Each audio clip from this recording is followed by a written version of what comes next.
Nathaniel's fingers trembled as he gripped the shovel. The weight of his guilt was almost too much to bear. Each breath he took felt like a struggle against the oppressive night air. The graveyard was shrouded in eerie fog, the kind that seemed to swallow sound and light, leaving only shadows and whispers in its wake. The fog clung to the ground, swirling around the tombstones like ghostly fingers. He stood before the grave of his beloved wife, Eliza Wilkins, lost to him 5 years ago. Her tombstone was worn and weathered, a silent testament to the passage of time and the depth of his sorrow. "Forgive me," he whispered, digging into the earth. Each shovelful of dirt felt like a betrayal, a desecration of the love they once shared. The sound of the shovel hitting the ground echoed in the stillness, a haunting reminder of his actions.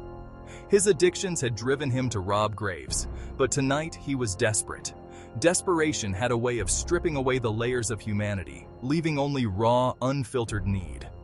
He was a man on the edge, teetering between redemption and damnation.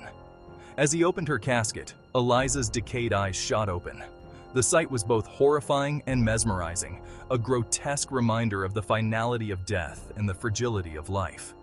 A monstrous, insect-like creature emerged from her. Its appearance was otherworldly, a nightmarish blend of decay and malevolence. The creature seemed to pulse with a dark energy, its presence a violation of the natural order. Its tendrils reached into Nathaniel's throat, filling his mind with visions of the graves he had desecrated, the spirits he had disturbed. Each vision was a torment, a reminder of the lives he had disrupted in his quest for solace. Horrified, he scrambled from the grave as glowing larvae began to cover Eliza's body. The larvae seemed to writhe with a life of their own, a macabre dance of decay and rebirth. Her voice echoed behind him as he fled.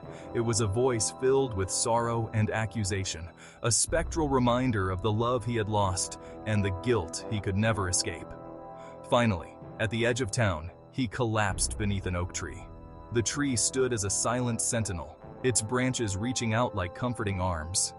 Exhaustion overtook him, and he lay there, a broken man in a broken world. As sunlight broke, he wept, knowing what he must do. The dawn brought with it a sense of clarity, a realization that redemption was not beyond his grasp. His tears were a mixture of sorrow and hope, a cathartic release of the emotions he had kept bottled up for so long. He would restore the graves he had violated, seeking redemption for the souls he had wronged. Each act of restoration was a step towards healing, a way to atone for the sins of his past. He placed flowers on the graves, a small gesture of respect and remembrance. The flowers were a symbol of his commitment to making amends, a promise to honor the dead and seek forgiveness. As he arranged them, he felt a sense of peace begin to wash over him, a glimmer of hope in the darkness. He cleaned the tombstones, scrubbing away years of neglect and decay. Each stroke of the brush was an act of penance, a way to show that he was willing to put in the effort to make things right. He repaired the broken tombstones, carefully fixing the cracks and restoring them to their former glory. It was a meticulous process, one that required patience and dedication, but he was determined to see it through. As dusk fell, he lit candles at the graves, their flickering light casting a warm glow in the gathering darkness.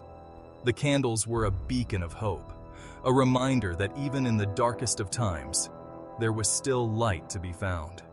He knelt in prayer, his hands clasped tightly as he sought forgiveness.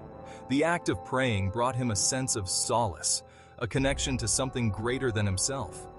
By candlelight, he documented his thoughts in a journal, each word a reflection of his journey towards redemption.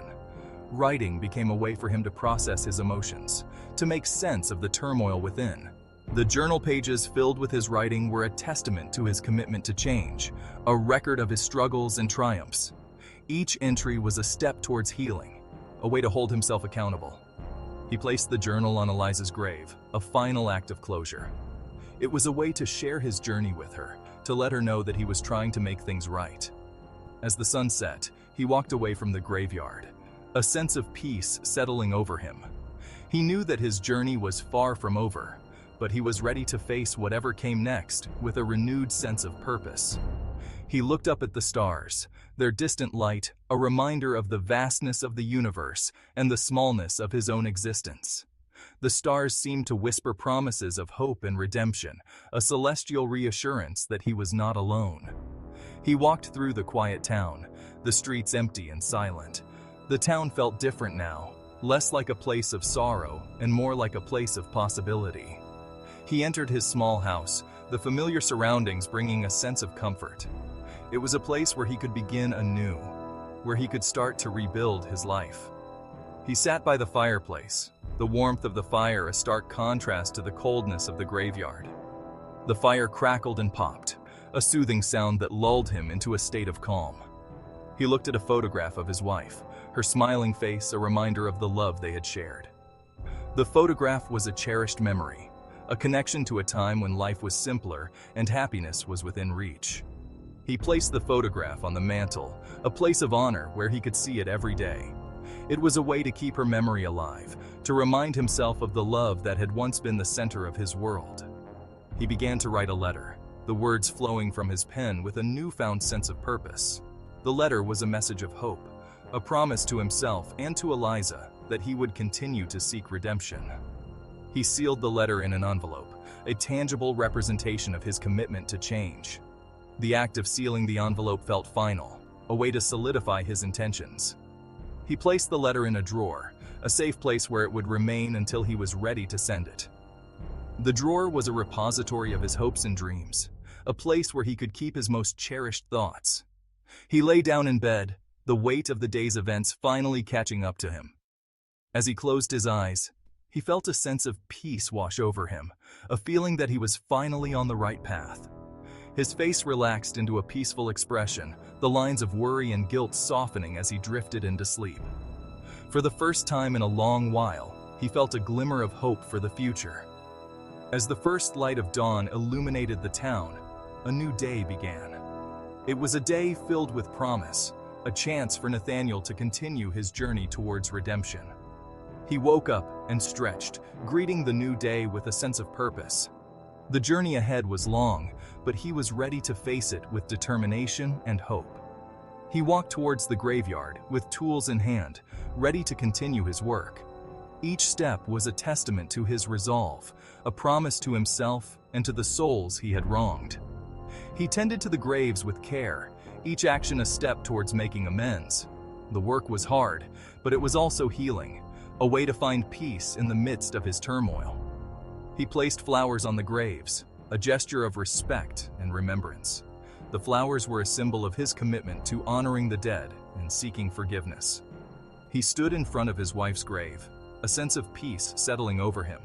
He knew that he could never undo the past, but he could work towards a better future. As he walked away from the graveyard, he felt a renewed sense of purpose.